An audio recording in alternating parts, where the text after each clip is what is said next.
الحمد لله نحمده ونستعينه ونستغفره ونؤمن به ونتوكل عليه ونعوذ بالله من شرور أنفسنا ومن سيئات أعمالنا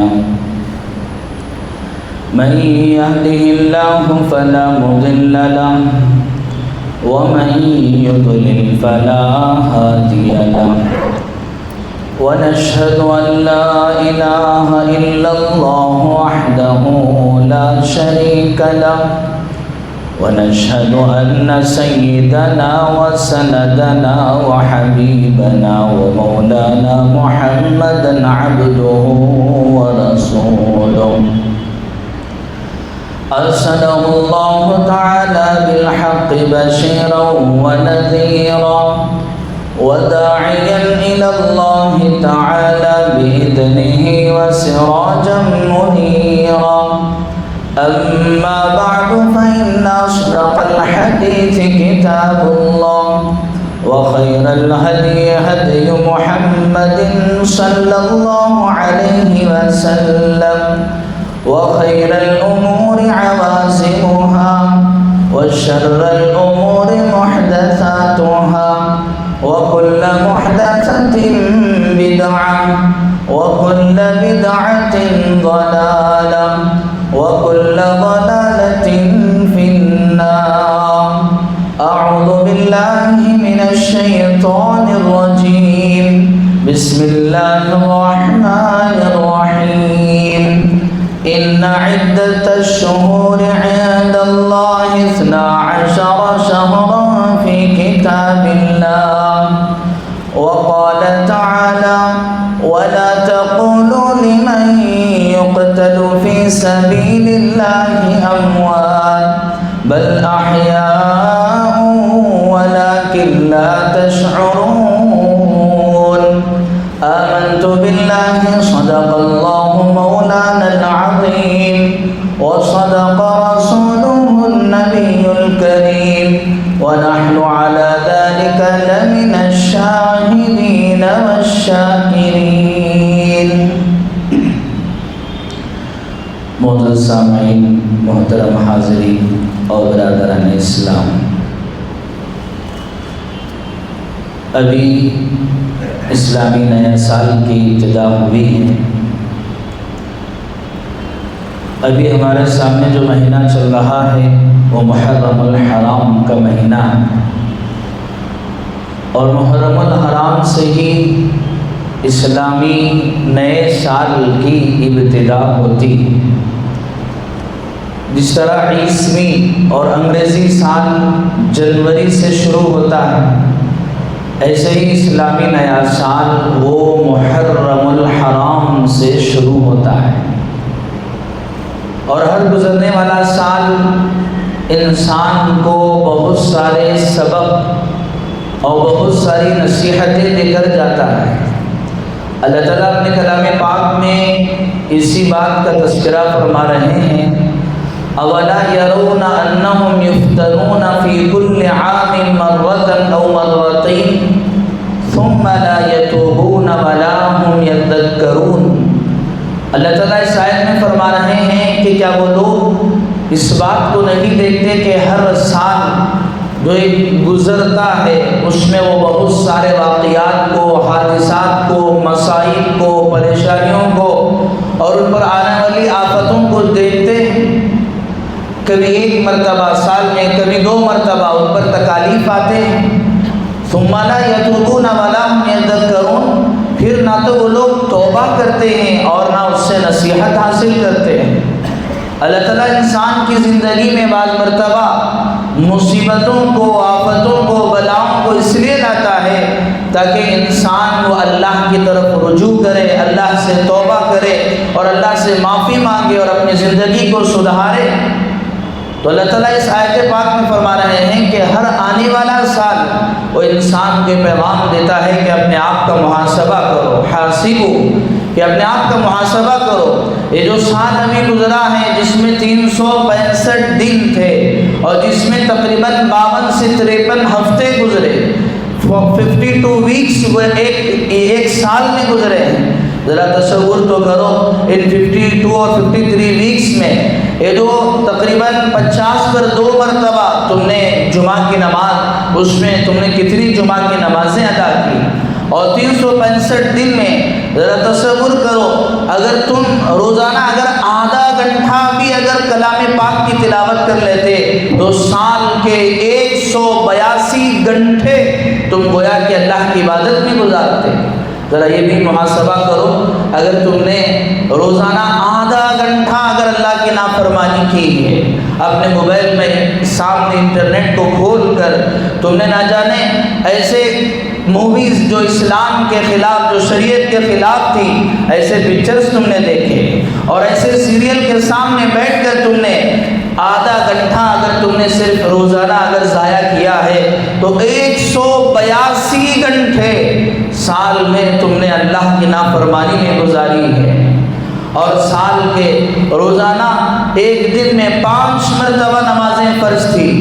اس طرح سے تم حساب لگا لو کہ ایک مہینے کی کتنی نمازیں ہوتی ہیں اور پھر اس ایک سال کی کتنے نمازیں ہوتی ہیں، اور تم نے اس حساب سے کتنے فرض نمازیں تم نے ادا کی ہے اور کتنے نمازوں کو تم نے چھوڑا ہے.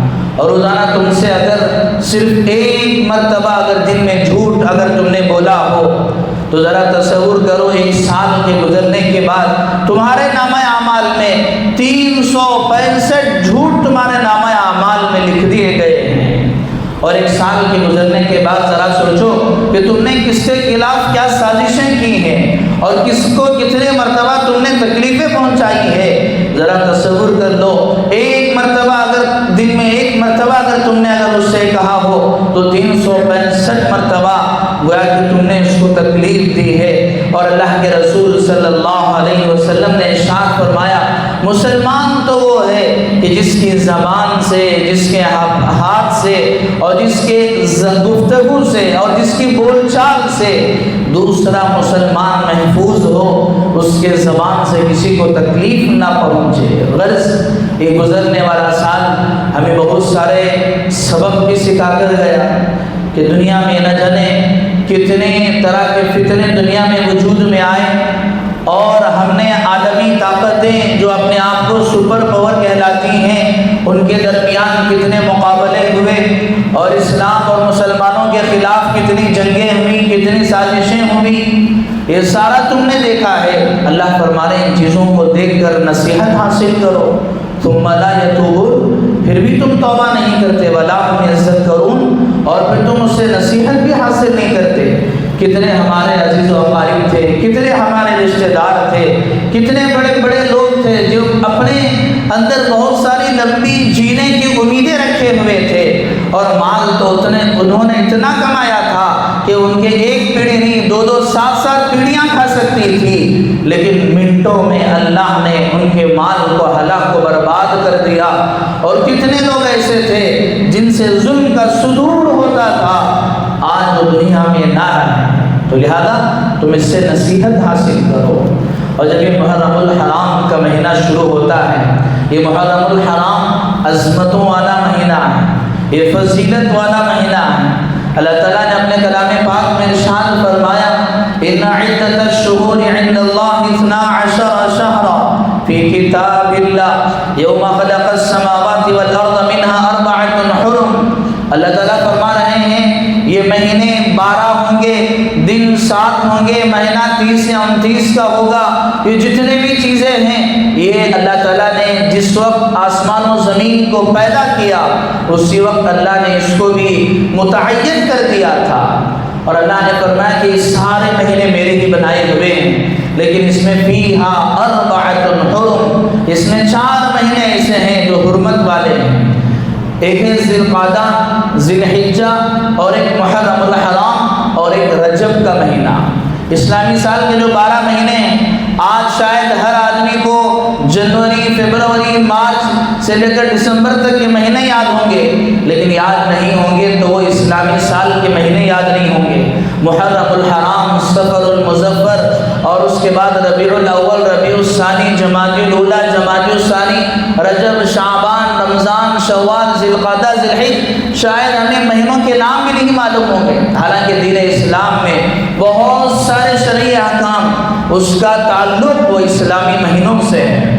آدمی روزے رکھتا ہے، چاند کو دیکھ کر اس کا بھی تعلق اسلامی مہینوں سے ہے، زکوٰۃ کا ادا کرنا بھی اسلامی مہینوں سے اس کا تعلق ہے، انسان 2 عیدیں مناتا ہے، اس کا تعلق بھی اسلامی مہینوں سے ہے۔ چاہیے کہ ہم اس کو یاد کریں۔ اور یہ محرم الحرام 1 جنوری، جسے عام طور پر جانوروں کا مہینہ کہا جاتا ہے، کہ جس کے شروع ہوتے ہی کہتے ہیں جانوروں کی طرح شراب پیو، عیاشی کرو، مستی کرو، زنا کرو، فحاشی کرو، سب کچھ کرو، کیونکہ نیا سال آنے والا ہے، اس کی خوشی میں یہ جانوروں والا مہینہ یقیناً جس نے بھی کہا سچ کہا ہے کہ جانوروں کی طرح، جس طرح جانور جس سے کوئی پوچھ تاچھ نہیں، یہ بھی گویا کہ اسی طرح فحاشی میں، عیاشی میں، زناکاری میں، بے حیائی میں ملوث ہو جاتے ہیں۔ لیکن محرم الحرام اللہ نے اس کے مہینے میں ہی احترام رکھا ہے، محرم الحرام کہ حرمت والا مہینہ ہے، جیسے ہی آئے تو اس مہینے کا احترام کرو۔ اللہ تعالیٰ فرما رہے ہیں ان مہینوں کا جو احترام صرف آج سے نہیں، بلکہ اللہ تعالیٰ نے جس وقت زمین و آسمان کو پیدا کیا تب سے اس کا احترام باقی ہے۔ زمانہ جاہلیت میں بھی کفار و مشرکین باوجود یہ کہ چھوٹی چھوٹی باتوں پر لڑائیاں ہو جاتی، جھگڑے ہو جاتے، اور خاندان در خاندان اس لڑائی کو، دشمنی کو برقرار رکھتے، لیکن جب یہ 4 مہینے آتے، اتنے جاہل ہونے کے باوجود بھی تلواریں اگر چل رہی ہوتی تو محرم الحرام کا مہینہ آتے تو اس کو روک لیتے، جنگیں اگر چل رہی ہوتی تو اس کو روک لیتے۔ محرم الحرام کا مہینہ ہے، اگر سامنے اپنے باپ کا قاتل بھی اگر آ گیا ہے تو وہ اس سے بدلہ نہیں لیتے، کیونکہ باوجود جاہل تھے لیکن ان کے اندر بھی ان مہینوں کا احترام تھا۔ ذرا افسوس، ذرا تصور کیجیے، افسوس ہے گویا کہ آج کا اگر مسلمان ان حرمت والے مہینوں میں اللہ کی نافرمانی کو اگر نہیں چھوڑتا ہے تو گویا کہ اس زمانہ جاہلیت کے ان جاہلوں سے بھی بدتر ہے کہ انہوں نے کم سے کم ان مہینوں کا احترام کر لیا، لیکن آج کا مسلمان اس مہینے کے احترام کو باقی نہیں رکھ سکا۔ یہ محرم الحرام کے مہینے، یہ حرمت والا مہینہ، اس زمانہ جاہلیت میں بھی اس کا احترام باقی تھا۔ وہ کفار بھی اس مہینے کا احترام کرتے تھے، کیونکہ اللہ تعالیٰ نے خود اس میں فرمایا فَلَا تَظْلِمُوا فِيهِنَّ أَنفُسَكُمْ، ان مہینوں میں اپنے آپ پر ظلم مت کرو۔ احترام کا معنی کیا ہوتا ہے؟ آدمی یہاں سے عمرے کو جاتا ہے، حج کو جاتا ہے، روضہ اقدس مدینہ منورہ جہاں ہم سب کے محبوب رسول سید الاولین والآخرین، شفیع المذنبین، رحمت للعالمین، سرور کائنات، فخر کائنات، رحمت العالم حضرت محمد رسول اللہ صلی اللہ علیہ وسلم کے روضہ اقدس پر جاتا ہے۔ لوگ کہتے ہیں کہ اس جگہ کا احترام کرو، اس جگہ کی عزت کرو، تو انسان وہاں اس کو جاتے ہوئے نصیحت کر کے بھیجتے ہیں کہ اس جگہ پر جا کر اللہ کی نافرمانی نہیں کرنا۔ مکے میں حرم محترم میں رہتے ہوئے جس طرح ایک نیکی کا جو اجر ہے وہ بڑھا دیا جاتا ہے 1 لاکھ تک، اسی طرح ایک گناہ کا وبال بھی اس طرح بڑھا دیا جاتا ہے، اور انسان اس کے احترام میں اپنے آپ کو گناہوں سے بچاتا ہے۔ اور جب روضہ اقدس پر جاتا ہے، مدینہ منورہ میں جاتا ہے، کہتے ہیں بات بھی آہستہ کرنا، چونکہ یہاں سرور کائنات، سرور دو عالم آرام فرما رہے ہیں، چونکہ اس مہینے کا وہ احترام کر رہا ہے۔ ایسے ہی ان مہینوں کے احترام کا مطلب یہ ہے کہ انسان ان مہینوں میں اپنے آپ کو گناہوں سے بچائے، اللہ کی نافرمانی سے بچائے۔ ایسا نہیں کہ باقی مہینوں میں نافرمانی کرے، جتنا زیادہ وہ بقیہ 8 اور 7 مہینوں میں اپنے آپ کو بچاتا ہے، اس سے کہیں زیادہ وہ ان مہینوں میں اپنے آپ کو گناہوں سے بچانا چاہیے۔ اللہ نے صاف طور پر کہا فَلَا تَظْلِمُوا فِيهِنَّ أَنفُسَكُمْ، ان مہینوں میں اپنے آپ پر اپنے آپ پر ظلم مت کرو گناہ کے ذریعے سے۔ اور آگے اللہ نے اس مہینے کے احترام میں محرم الحرام کی فضیلت کے بارے میں فرمایا۔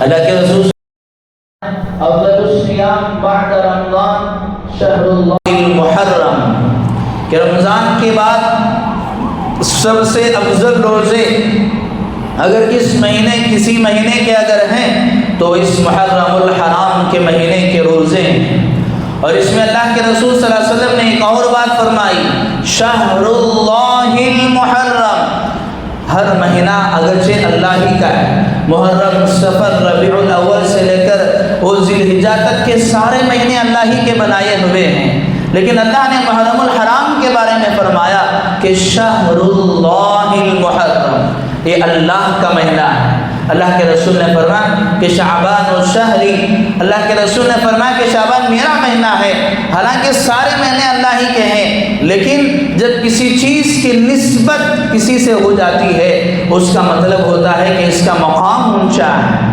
جس طرح کسی آدمی کی نسبت دنیاوی اعتبار سے کسی سرکاری عہدے سے ہو جاتی ہے تو لوگ اس سرکاری عہدے کی وجہ سے اس کا عزت و احترام کرتے ہیں۔ کیوں؟ اگر آن ڈیوٹی اگر اس پر کوئی ہاتھ اٹھا دے، اس کے خلاف کچھ کر دے تو اس کا گناہ، اس کا جرم اور بڑھ جاتا ہے۔ کیوں؟ نسبتیں لگ گئی۔ ایسے ہی اللہ نے محرم الحرام کے بارے میں فرمایا کہ یہ شہر اللہ المحرم، یہ اللہ کا مہینہ ہے۔ فضیلت تو اللہ کے رسول نے بیان فرمائی کہ شعبان میں بھی روزے رکھو اور ذی الحج کے ابتدائی 9 دنوں میں بھی روزے رکھو۔ ایسے ہی اللہ کے رسول صلی اللہ علیہ وسلم نے فرمایا کہ رمضان کے بعد سب سے افضل روزے اگر کسی دن کے ہیں تو وہ محرم الحرام کے مہینے کے روزے ہیں۔ گویا کہ اللہ کے رسول صلی اللہ علیہ وسلم نے پیغام دیا کہ جب سال کا آخر مہینہ ذی الحجہ آتا ہے، اس کی جو امتحان سال کی ہو رہی ہے اس میں بھی روزوں کا اہتمام کرو، اور جب سال شروع ہوتا ہے تو اس سے بھی روزوں کا اہتمام کرو۔ روزے کے ذریعے سے انسان یہ پیغام دیتا ہے، اے اللہ آپ نے جن چیزوں کو مجھ پر حرام کیا ہے میں اس سے اپنے آپ کو روکتا ہوں۔ گویا کہ روزوں کا حکم دے کر اللہ تعالیٰ نے تعلیم دی کہ جب تم روزوں کے ذریعے سے سال کی ابتدا اور سال کی انتہا کر رہے ہو تو پھر درمیانی والے مہینوں میں بھی اللہ کی نافرمانی سے اپنے آپ کو بچانا، اور خاص طور سے 10 محرم الحرام کا روزہ۔ اللہ کے رسول صلی اللہ علیہ وسلم نے اس کی فضیلت بیان فرمائی کہ جو 10 محرم الحرام کی تاریخ ہے اور اتفاق سے وہ آنے والی جمعہ کے دن 10 محرم الحرام ہے، اس دن اللہ کے رسول صلی اللہ علیہ وسلم نے ارشاد فرمایا کہ 10 محرم الحرام کے روزے کا اہتمام کرو۔ اللہ کے رسول صلی اللہ علیہ وسلم جب ہجرت کر کے آپ مدینہ منورہ تشریف لے گئے تو آپ نے وہاں پر روزے کا اہتمام کیا، اور بعض روایت میں آیا ہے کہ رمضان کے مہینے کے روزے فرض ہونے سے پہلے محرم الحرام کے یوم عاشورہ کا روزہ فرض تھا۔ جب رمضان کے روزوں کی فرضیت آ گئی تو پھر وہ روزے فرض تھے، لیکن یہ نفل اور استحباب پر باقی رہ گئے، یعنی کہ یہ رکھنا سنت ہے۔ اللہ کے رسول صلی اللہ علیہ وسلم نے 10 محرم الحرام کا روزہ رکھا۔ حضرات صحابہ نے ارشاد فرمایا، اے اللہ یہ تو ہمارے درمیان جو یہودی موجود ہیں، جو مشرکین موجود ہیں، وہ بھی ان دنوں کا روزہ رکھتے ہیں۔ اللہ کے رسول صلی اللہ علیہ وسلم نے پھر وہ یہودیوں سے پوچھا کہ تم اس دن روزہ کیوں رکھتے ہو؟ ان یہودیوں نے کہا کہ چونکہ یہ ہمارے لیے ایک خوشی منانے کا دن ہے، گویا کہ ہمارے لیے ایک عید کا دن ہے۔ کیوں؟ اس نے کہا کہ اللہ تعالیٰ نے حضرت موسیٰ علیہ السلام کو یہ فرعون سے نجات اسی دن عطا فرمائی تھی، تو اس لیے ہم اس خوشی میں روزہ رکھتے ہیں۔ ذرا یہاں سوچنے کی بھی بات ہے، یہودی کہ جن کے بارے میں اللہ تعالیٰ نے فرمایا کہ یہ لَتَجِدَنَّ أَشَدَّ النَّاسِ عَدَاوَةً لِلَّذِينَ آمَنُوا، یہ سخت دشمن ہیں اسلام کے۔ نصارہ بھی دشمن ہے، مشرکین بھی دشمن ہے، یہ چاہتے ہیں کہ یریدون ان یطفئوا نور اللہ، اسلام دنیا سے مٹ جائے، مسلمانوں کو ختم کر دیا جائے، یہ چاہتے ہیں۔ لیکن ان سب میں سب سے زیادہ سخت دشمن اگر ہیں تو یہودی ہیں، جو اسلام کے دشمن ہیں، جو بہت بڑے مکار ہیں۔ وَمَكَرُوا وَمَكَرَ اللَّهُ، اللہ فرمانے کہ بہت بڑے مکار ہیں، چال باز ہیں۔ لیکن ایسے لوگ بھی خوشی اگر منا رہے ہیں تو روزہ رکھ کر منا رہے ہیں۔ ایک مسلمان کے لیے یہ قابل فکر اور قابل غور اور غور کرنے کی بات ہے۔ آج کا مسلمان اگر خوشی مناتا ہے تو وہ بھی پارٹی کے ذریعے سے خوشی مناتا ہے، دعوت کر کے، اور نہ جانے پارٹی میں بے حیائی ہوتی ہے، نہ جانے کتنے غیر شرعی کام۔ بیٹا اگر پاس ہو گیا اور اس کو فلاں جگہ نوکری لگ گئی اور فلاں کو عہدہ مل گیا اور فلاں کو جاب مل گیا، نہ جانے جو بھی اگر اچھا کام ہوتا ہے تو اس کو خوشی منانے کا طریقہ یہ ہے کہ پارٹی منایا جائے۔ یہ لوگ یہودی ہو رہے ہیں، ہم اس خوشی میں پارٹی بلکہ ہم روزہ رکھتے ہیں۔ اس میں مسلمان کے لیے ایک پیغام ہے کہ انسان اگر خوشی منانا بھی ہے شرعی اعتبار سے خوشی منائے۔ ایک یہودی یہ ہمیں عبرت یہ سبق دے رہے ہیں کہ خوشی منانے کا طریقہ تو یہ ہے۔ تو غرض یہودیوں نے کہا کہ ہم اس خوشی میں روزہ رکھتے ہیں۔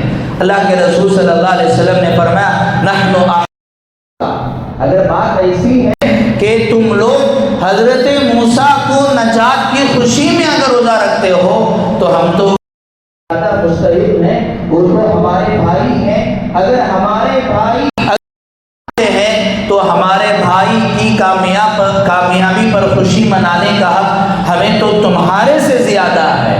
پھر اللہ کے رسول صلی اللہ علیہ وسلم نے حضرات صحابہ کو اس دن جو روزے کا حکم دیا، اور جب یہودی صحابہ نے کہا اللہ کے رسول جب یہ لوگ بھی روزہ رکھ رہے ہیں، اللہ کے رسول نے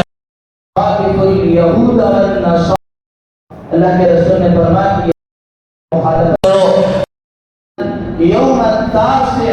اللہ کے رسول نے فرمایا کہ جب اگلا سال آیا عاشورے کا روزہ نہیں رکھیں گے بلکہ ہم نویں تاریخ کا بھی روزہ۔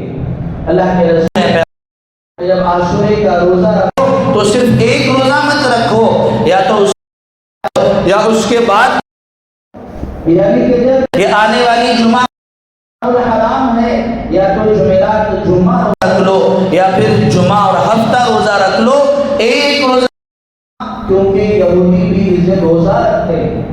ایک روزہ رکھنا مکروہ ہے، تنزیہی ہے۔ اگر کوئی شخص صرف ایک روزہ بھی اگر رکھتا ہے، ایسا نہیں کہ اس کا روزہ قبول نہیں ہوگا، اس کا روزہ بھی اللہ کے یہاں قبول ہوگا۔ لیکن اگر نبی سے محبت ہے، سنت پر عمل کرنے کی آپ کے اندر دلی تمنا ہے، جذبہ ہے، تو 2 روزوں کا اہتمام کرو۔ اگر کوئی عذر ہے تو ایک روزہ رکھو۔ اللہ صلی اللہ علیہ وسلم نے تعلیم دی کہ دین کے کام میں بھی یہود و نصارہ کی پیروی مت کرو۔ وہ لوگ ایک روزہ رکھ رہے ہیں 10 محرم الحرام کا، تو تم اگر صرف ایک دن کا روزہ رکھو گے تو ان لوگوں سے مشابہت ہو جائے گی۔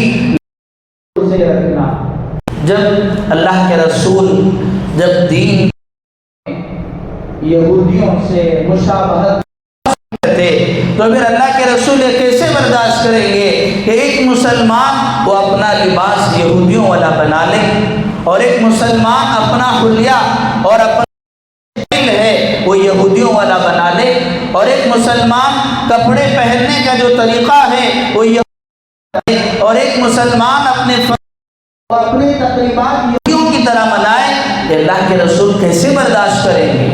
جب جائز کاموں میں اللہ کے رسول صلی اللہ علیہ وسلم نے پیروی کرنے سے مشابہت سے منع فرمایا ہے، تو پھر جائز کاموں میں ناجائز کاموں میں تم کیسے ان کی مشابہت کر سکتے ہو؟ نیا سال یہاں اللہ کے رسول کی تعلیم روزے کی ہے۔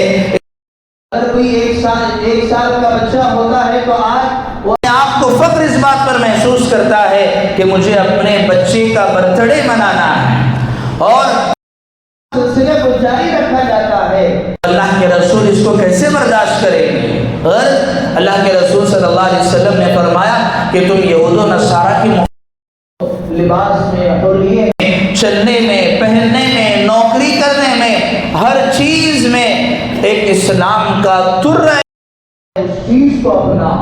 اور محرم الحرام یہ ہے کہ اس مہینے میں اللہ جل جلالہ امن والہ نے تاریخ انسانی کے اور تاریخ کے سب سے بڑے ظالم فرعون، جس نے ایک خدا، جس نے کہا کہ انا ربکم الاعلی، میں تمہارے پروردگاروں میں سب سے بڑا پروردگار ہوں، میں تمہارا خدا ہوں، جس نے خدائی کا دعویٰ کیا اور جس نے تاریخ انسانی میں سب سے بڑا کے لوگوں پر کیا، اور معصوم بچوں کو جس نے قتل کر دیا، اور اس سے بڑھ کر ظلم کیا ہو سکتا ہے؟ ایک معصوم بچے اپنی ماؤں کی ان کے گودوں سے چھین کر دیا گیا، کئی لاکھ بچوں کو اس نے قتل کیا، ایک سال میں جتنے ہوتے ان سارے بچوں کو وہ قتل کر دیتا تھا۔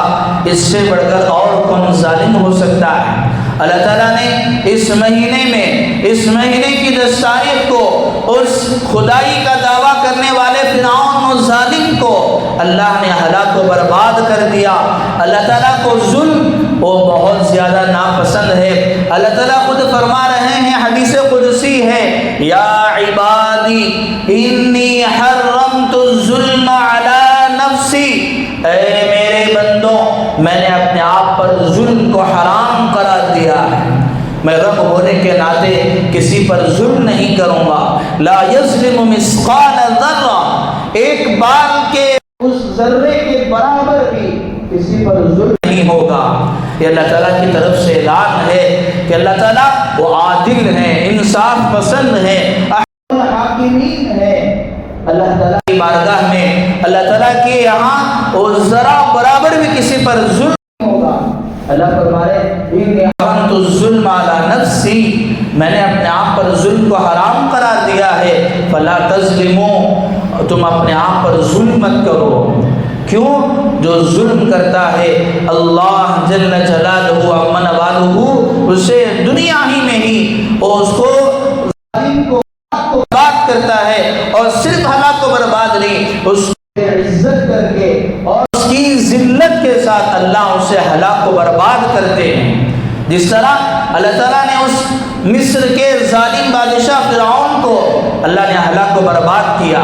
ایک وقت تھا بنی اسرائیل پر بے تحاشا ظلم کر رہا تھا، اور لوگ ظلم سے پریشان تھے، اس کے خلاف کوئی کے لیے تیار نہیں تھا۔ لیکن جب یہ 10 محرم الحرام کی تاریخ آئی تو وہی بنی اسرائیل کہ جن پر یہ ظلم کیا کرتا تھا، ان لوگوں نے اپنی آنکھوں سے دیکھا کہ فرعون ڈوبتے ہوئے کہہ رہا تھا آمنتو، اس نے قرآن مجید میں اس نے کہا کہ میں بنی اسرائیل کے لوگوں نے جس خدا پر ایمان لے آئے ہیں میں بھی اس خدا پر ایمان لاتا ہوں، میں حضرت موسیٰ کے رب پر ایمان لاتا ہوں، اور اپنی بے بسی اور اپنا عجز کا اس نے اظہار کیا۔ اور وہی بنی اسرائیل جن پر ظلم ہوتا تھا وہ لوگ تماشائی بن کر دیکھ رہے تھے۔ یہی تھا جس نے ہمارے بچوں کا قتل کیا۔ آج وہ فریاد کر رہا ہے، بنی اسرائیل کے لوگوں سے کہہ رہا ہے، لوگوں مجھے بچا لو میں ڈوب رہا ہوں، موسیٰ مجھے بچا لو میں ڈوب رہا ہوں۔ اللہ تعالیٰ کا ضابطہ ہے، قانون ہے کہ ظلم کی رات کتنی بھی تاریک ہو جائے، کتنی بھی لمبی ہو جائے، کتنی بھی اندھیری میں کتنی بھی شدت آ جائے، لیکن وہ انصاف کی صبح تو ضرور ہونی ہے۔ اللہ نے فرعون جیسے ظالم بادشاہ کے ظلم سے بنی اسرائیل کے لوگوں کو نجات دی، اور وہ اسی مہینے کی 10 تاریخ تھی۔ تو اس میں اللہ تعالیٰ پیغام دے رہے ہیں کہ اے لوگوں، بحیثیت انسان، بحیثیت مسلمان ہونے کے ذرا برابر بھی کسی پر ظلم مت کرو۔ ظلم ابھی نظر آتا ہے کہ ایک آدمی عادل ہے، ایک آدمی بادشاہ ہے اور وہ حکمران ہے تو وہ ظلم کر رہا ہے۔ نہیں، اللہ کے رسول صلی اللہ علیہ وسلم نے ارشاد فرمایا، اگر کسی آدمی کے 2 بیٹے ہیں، اگر وہ 2 بیٹوں میں انصاف اگر نہیں کرتا ہے وہ بھی تو ظالم ہے۔ ایک بیٹے کے ساتھ زیادہ لگاؤ ہے، ایک بیٹے کے ساتھ زیادہ ہمدردی ہے، ایک بیٹے کے ساتھ اور اس سے زیادہ اس پر خرچ کرنا ہے اور اس کی بہت فکر ہے، اور ایک بیٹے کی طرف توجہ نہیں ہے، یہ بھی تو ظلم ہے۔ اور اہل و عیال کے حقوق ادا نہیں کرتا، یہ بھی تو ظلم ہے۔ اور رشتہ داروں پر کے حق کو مار کھا جاتا ہے، یہ بھی تو ظلم ہے۔ بیوہ، وہ بہنیں جو ہو چکی ہیں، جن کے شوہروں کا انتقال ہوا ہے، ان کا حق دلانے پر مار کے کھا جاتا ہے، یہ بھی ظلم ہے، تو پھر اللہ تعالیٰ کی طرف سے فیصلے کہیں صحیح کیسے ہو جائیں گے، فیصلے کیسے آ جائیں گے؟ اعمالکم عمادکم، تمہارے اعمال وہ تمہارا حاکم ہے کہ تم جیسے اعمال کرو گے اللہ کی طرف سے ویسے ہی فیصلے ہوں گے۔ یہ محرم الحرام کے مہینے میں یہ گویا کہ پیغام ہے، یاد ہے کہ لوگوں اپنے آپ کو ظلم سے روکو، ظالم جتنا بھی بڑا کیوں نہ ہو اور جس کی طاقت بھی زیادہ کیوں نہ ہو جائے، بالآخر اس کا خاتمہ تو ہونے والا ہے۔ قوم عاد نے کہا تھا نحن اشد منا قوہ، ہمارے سے بڑے طاقتور کون ہو سکتے ہیں، ہمارے پاس پیسہ ہے، ہمارا جسم اتنا زیادہ بڑا ہے اور ہماری طاقت اتنی ہے۔ اللہ تعالیٰ نے پوچھا اولم یروا ان اللہ الذی خلقهم هو اشد منهم قوہ، کیا وہ لوگ بھول گئے، کیا لوگوں نے ان لوگوں کو نہیں دیکھا جو ان سے بھی طاقتور تھے، جن کی عمریں 4 سال تک تھی اور جن بچے 3 سال میں بالغ ہوتے تھے، ایسے لوگ بھی گزرے ہیں، اور جن کا قد جتنا ہوتا تھا ایسے لوگ بھی گزرے ہیں۔ جب وہ اللہ کی نافرمانی پر اتر آئے تو اللہ نے صرف ایک چیخ کے ذریعے سے، ایک ہوا کے ذریعے سے اللہ نے انہیں تباہ و برباد کر دیا۔ لہذا حرام میں سبق ہے اپنے خاندان پر، اپنے گھر والوں پر، اپنے عزیز و اقارب پر، یا جس جگہ پر بھی جو عہدہ بھی اللہ نے تمہیں دیا ہے اس میں رہتے ہوئے کسی کا حق مار کر مت کھاؤ، یہ پیغام ہے۔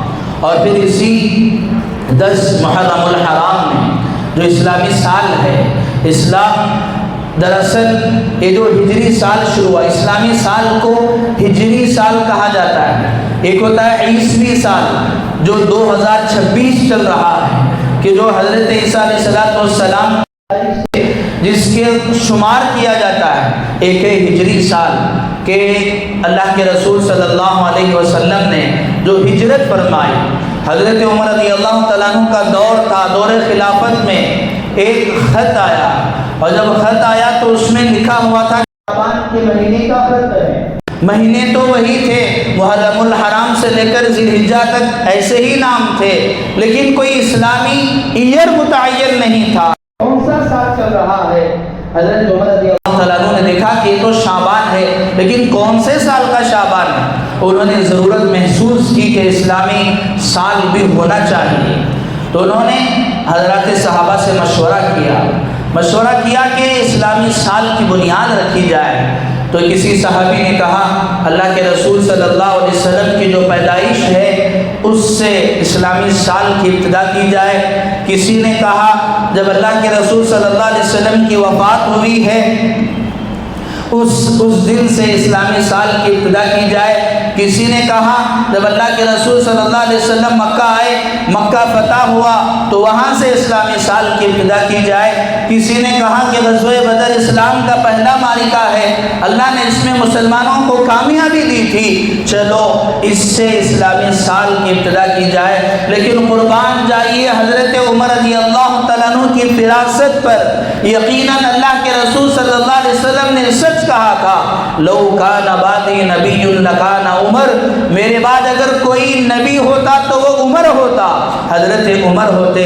حضرت عمر کی سوچ، حضرت عمر کی فراست پر قربان جائیے، حضرت عمر نے فیصلہ کیا کہ نہیں، نہ اللہ کے رسول کے پیدائش کے دن کو، نہ اللہ کے رسول کے وفات کے دن کو، نہ فتح مکہ کے دن کو، نہ بدر کی کامیابی کے دن کو اسلامی سال منایا جائے گا، نہیں، اسلامی سال اگر منایا جائے گا تو اللہ کے رسول صلی اللہ علیہ وسلم نے جو مکہ مکرمہ سے مدینہ منورہ کی طرف ہجرت فرمائی ہے اس دن کے حساب سے اسلامی سال کی بنیاد ڈالی گئی۔ اور کیوں ڈالی گئی؟ تاکہ ہر آنے والے نئے سال میں مسلمانوں کو یہ سبق ملے، مسلمانوں کا پیغام ملے کہ اللہ کے رسول صلی اللہ علیہ وسلم نے ہجرت کیوں کی، ہجرت کی اسلام میں کیا اہمیت ہے۔ ہجرت کہتے ہیں چھوڑنے کو۔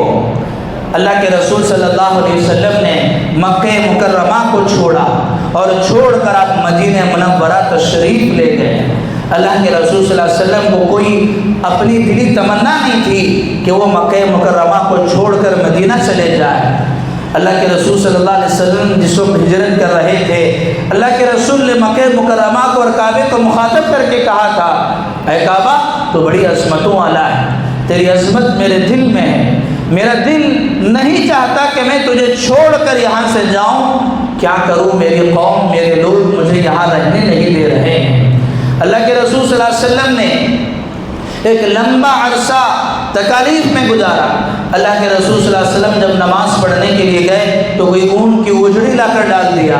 اللہ کے رسول صلی اللہ علیہ وسلم کی بیٹیوں کو طلاق ہو گئی، اور اللہ کے رسول صلی اللہ علیہ وسلم کے ماننے والے حضرت بلال رضی اللہ تعالیٰ عنہ، حضرت ابو ذر غفاری رضی اللہ تعالیٰ عنہ، اور حضرت عمار، حضرت یاسر رضی اللہ تعالیٰ عنہ، اور حضرت ام سلمہ، نہ جانے کتنے لوگوں کو تکلیفیں دی گئی۔ حضرت بلال رضی اللہ تعالیٰ عنہ کا واقعہ آپ نے کئی بار سنا ہوگا، حضرت ابو ذر غفاری رضی اللہ تعالیٰ عنہ کا واقعہ آپ نے بارہا سنا ہوگا، انہوں نے کتنی تکلیفیں برداشت کی۔ اور خود اللہ کے رسول صلی اللہ علیہ وسلم جب مکے میں دین کی دعوت کے لیے نکلتے تو پیچھے سے لوگ کہتے ساحر، مجنون، یہ پاگل ہے، نعوذ باللہ یہ جادوگر ہے، اور نعوذ باللہ آپ پر ضعیف روایت کے مطابق آپ پر کوڑا بھی ڈالا گیا۔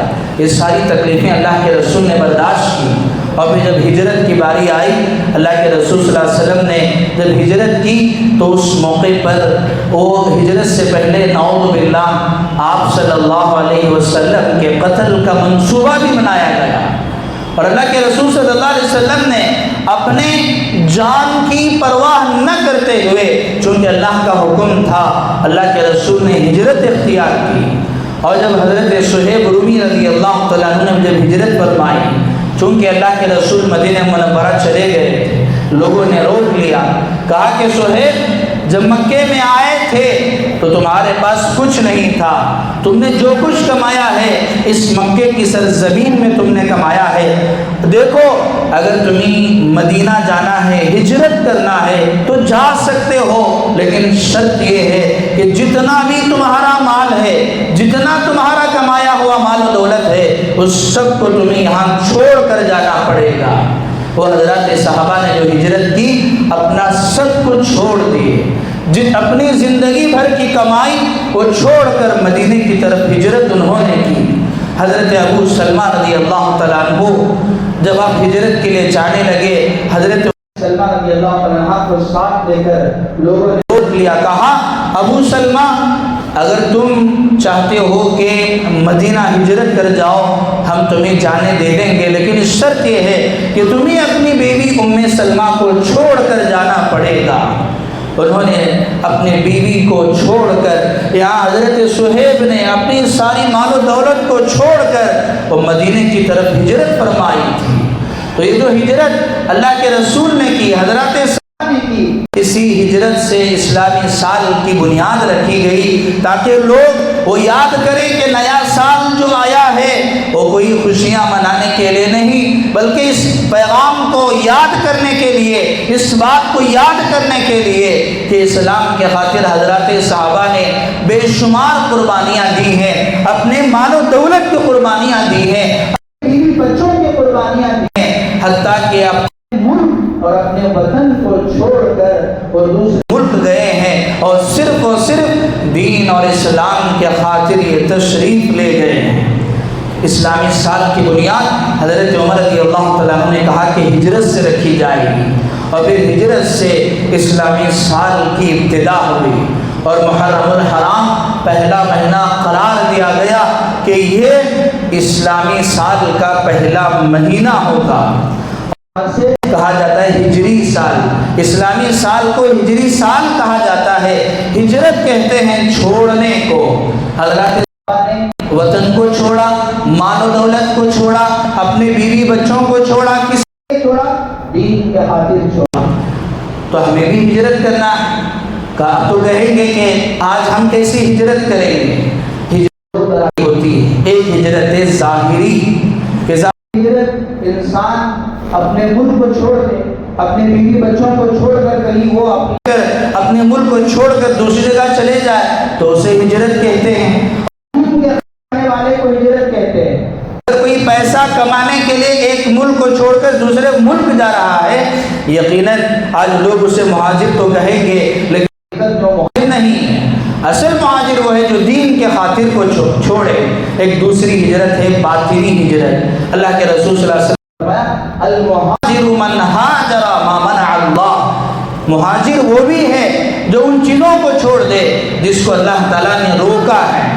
اللہ کے رسول صلی اللہ علیہ وسلم نے فرمایا ان الاسلام یہدم ما کان قبلہ ان الہجرۃ تہدم ما کان قبلہ ان الحج یہدم ما کان قبلہ.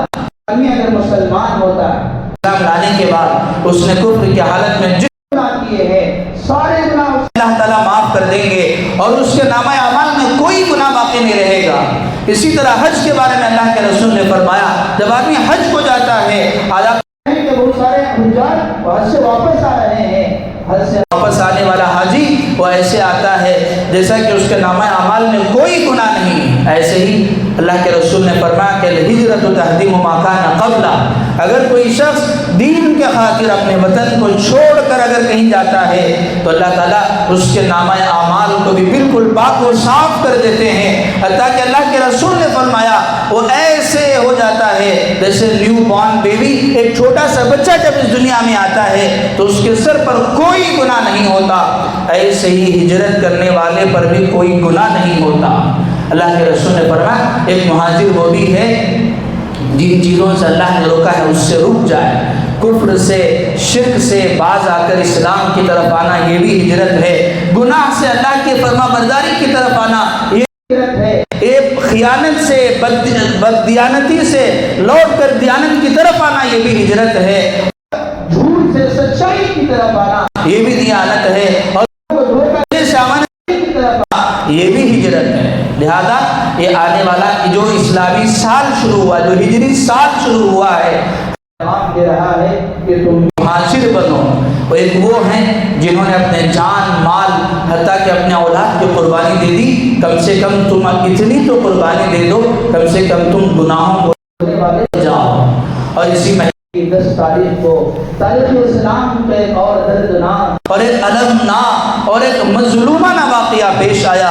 اس مہینے کی 10 تاریخ کو نواسہ رسول جگر گوشہ بطول حضرت امام حسین رضی اللہ تعالیٰ عنہ کی شہادت ہوئی ہے. میرے عزیزوں, جب بھی محرم الحرام کا مہینہ آتا ہے تو حضرت امام حسین رضی اللہ تعالیٰ عنہ کی شہادت کے واقعے کو تفصیلی بیان کیا جاتا ہے. مجھے آج اس تفصیلی واقعے کو بیان کرنا نہیں, اس کے پیغامات کو مجھے آپ کو بتانا ہے.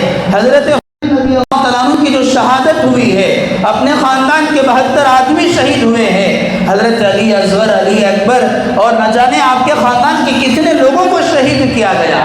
ذرا تصور کریں کسی آدمی کے, کسی خاندان کے 10 آدمی 20 آدمی کو اگر کسی مسلمان نے جان بوجھ کر سارے لوگوں کے سامنے قتل کر دیا اور سال گزر گیا, جب دوسرا سال آیا تو کوئی آدمی سارے لوگوں کو جمع کر کے کہہ رہا ہے کہ دیکھو آدمی جو عبداللہ ہے, فلان جو عبدالرحمان ہے, اسی تاریخ کو لاسٹ سال میں 23 آدمیوں کو فلاں نے مار دیا تھا.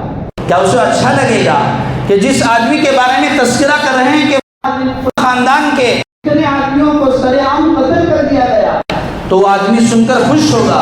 وہ تو کہے گا کہ اس کے سر پر جوتے مارے جائیں. کیوں اس واقعے کو یاد کر کے تازہ کر کے وہ میرے زخموں کو وہ تازہ کر رہا ہے.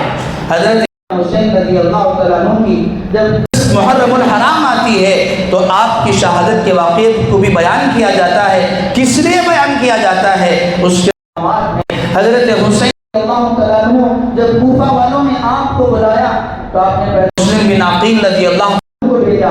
حضرت مسلم بن عقیل گئے اور جا کر جب دیکھا تو یہاں تو حالات بالکل اس کے مخالف ہیں. حضرت مسلم بن عقیل کو قتل کر دیا گیا. قتل کرنے سے پہلے لوگوں نے پوچھا کہ آخری خواہش کیا ہے؟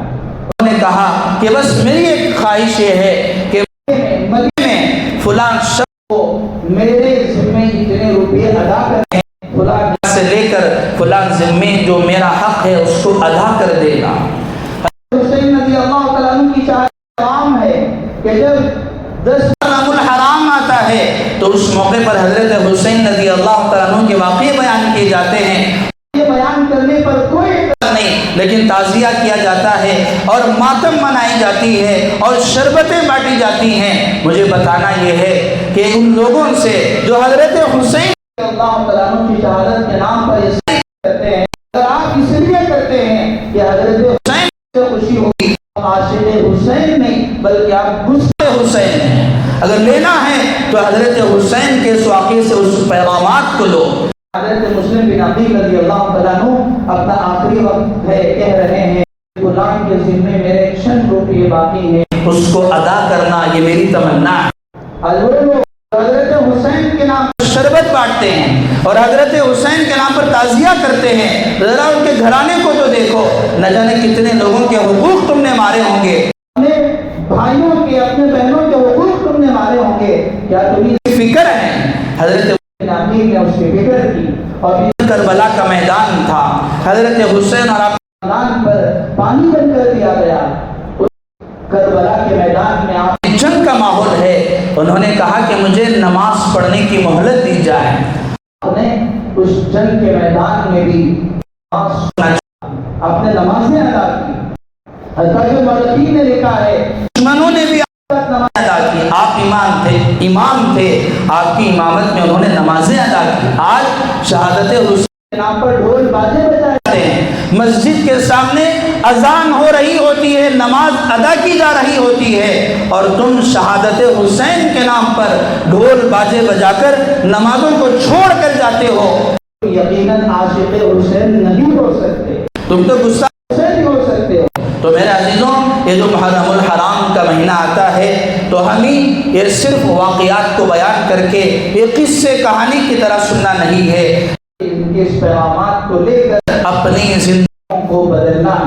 اور آخر میں رسول صلی اللہ علیہ وسلم نے جو فرمایا کہ اس مہینے میں جو کرنے کام ہے وہ ہے 10 محرم الحرام کے روزے کو رکھنا، اور ساتھ میں یا تو آپ 9 محرم الحرام یا آنے والی جمعہ کی تاریخ 10 محرم الحرام ہے، یا تو آپ جمعرات کو کے ساتھ جمعہ کو رکھو یا جمعہ کے ساتھ ہفتے کو رکھ لو. اگر وسعت نہیں ہے، کوئی عذر ہے، تو ایک روزہ بھی اگر کوئی رکھنا چاہے تو ایسا نہیں کہ اس کا ثواب نہیں ملے گا، اس کا ثواب بھی مل جائے گا. اور جو محرم الحرام آتی ہے، اللہ کے رسول صلی اللہ علیہ وسلم نے فرمایا کہ من وسع یوم عاشورا، جو بندہ اپنے گھر والوں پر وسعت کرے گا اللہ تعالیٰ سارے سال اس کے گھر میں اللہ وسعت اور فراخی اللہ تعالیٰ اسے عطا فرمائے. اب کہیں گے کہ روزے کا بھی حکم ہے، وسعت کا بھی حکم ہے، یہ کیسے؟ تو دن میں روزہ رکھ لینا، افطاری کرنے کے بعد اپنے دسترخوان کو وسیع کر لینا، اور اپنے گھر والوں پر حسب معمول آپ جو خرچ کرتے ہیں اس سے زیادہ اس نیت پر کہ اللہ کے رسول کا یہ فرمان ہے، آپ اس نیت سے خرچ کر لیں. اور حضرات تابعین نے کہا ہے ہم نے 60 سال اس کا تجربہ کیا ہے کہ ہم نے جب بھی اس پر عمل کیا ہے الحمدللہ سارے سال ہم نے فراخی اور وسعت دیکھی ہے. یہاں بھی ایک سوچنے والی بات ہے.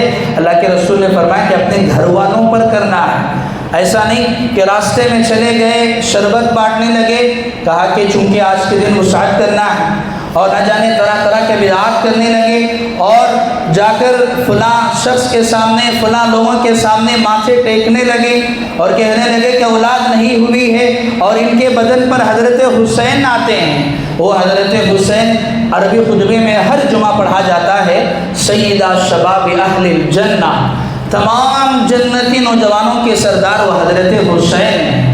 ذرا تصور کر کے دیکھیں ایک جنتی کتنا پاک ہوگا، اور اس میں سے وہ بھی جو تمام نوجوان جنتیوں کا سردار ہوگا.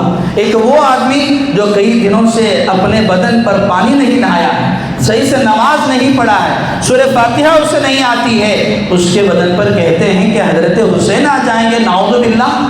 سیدہ شباب اہل جنہ جو جنتیوں کے سردار ہیں، تو پھر اس میں کوئی فرق نہیں رہا. ایک کافر وہ ایک پتھر کو پوج رہا ہے، اس کے سامنے اپنی مرادیں پوری کر رہا ہے.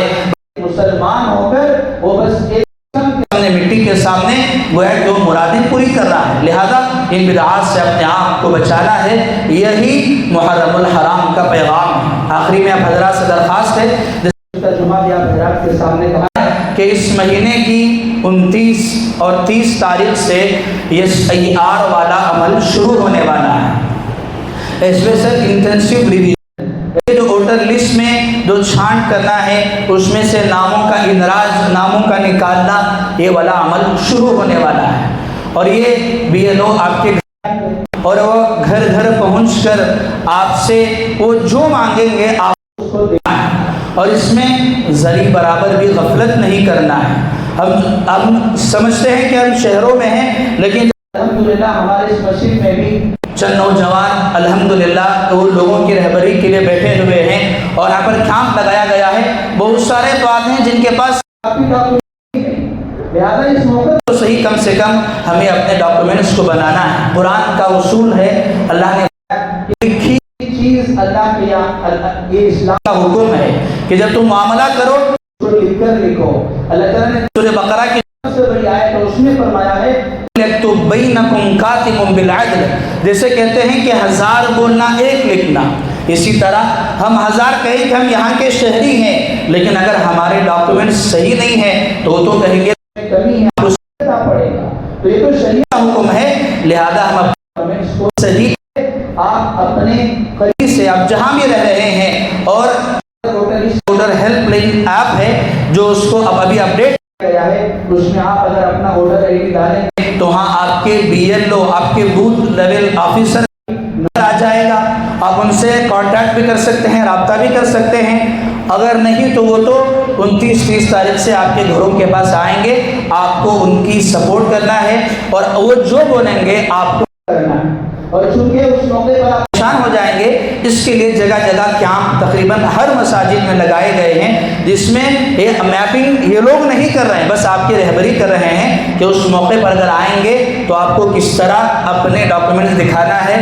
ایک فارم بھی ایک نمونے کے طور پر جو BLO جب آئیں گے آپ کو فارم دیں گے، وہ فارمیلٹی کے واسطے آپ کو دیا جا رہا ہے، آپ جب وہ سوال پوچھیں گے تو پریشان نہ ہو، آپ نے جو لکھا ہوا ہوگا آسانی سے کر سکیں گے۔ الحمدللہ یہ ہماری مسجد میں بھی لگایا گیا ہے اور کئی مساجد میں بھی لگایا گیا ہے، اور آپ وہاں بھی اسے رہبری حاصل کرتے ہیں، لیکن اس جو چیزیں ہیں آپ ضرور اپنے لیے تیار کر لیں اور اس میں بالکل اپنا تعاون کریں۔ ابھی آپ دیکھ رہے ہیں کہ جن ریاستوں میں جن صوبوں میں یہ والا عمل ہو چکا ہے اور جن کا نام ووٹر لسٹ سے کٹ چکا ہے، ان لوگوں کو کافی چیزوں سے محروم کر دیا گیا ہے، اور ووٹ دینا یہ تو ہمارا ایک بنیادی حق ہے۔ جب اس سے ہی محروم کر دیا جائے گا تو جن لوگوں کو ووٹ ڈال رہے ہیں، جن کو ہم حکمران بنا رہے ہیں، ووٹ ہی نہیں تو مجھے اس کی کیا ضرورت ہے، اور پھر ہمارے مطالبات بھی پورے نہیں ہوں گے۔ لہذا اس کی طرف توجہ دینے کی ضرورت ہے اور بیداری پیدا ہونے کی ضرورت ہے۔